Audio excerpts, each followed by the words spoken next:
שלום לכולם. בסרטון זה נכיר את הממשק של גוגל סייט החדש. חיצה כאן בצד שמאל למעלה ואנחנו צריכים לכתוב את השם של האתר.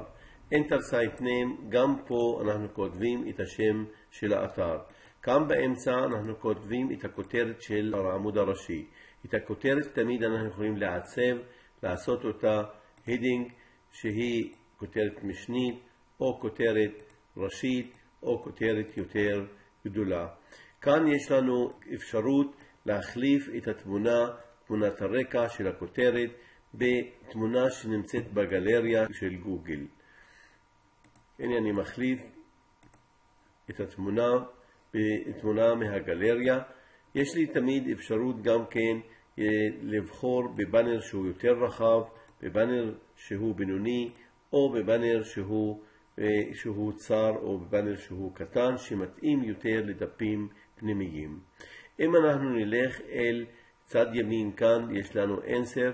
כאן אנחנו יכולים להוסיף כל תוכן שאנחנו רוצים, אם זה היה מיוטיוב, מהדוקס, או אפילו אנחנו יכולים להעלות קבצים מהמחשב שלנו, Forms, Sheets, כל הדברים אני יכול להוסיף כל תוכן אל האתר שלי, כמו שאתם רואים בסרטונים אחרים.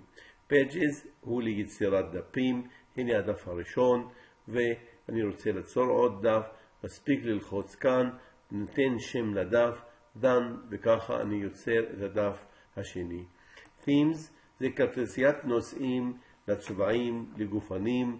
אז כאן אני קובע את הכותרת, איך היא תראה, ואת הצבע שלה.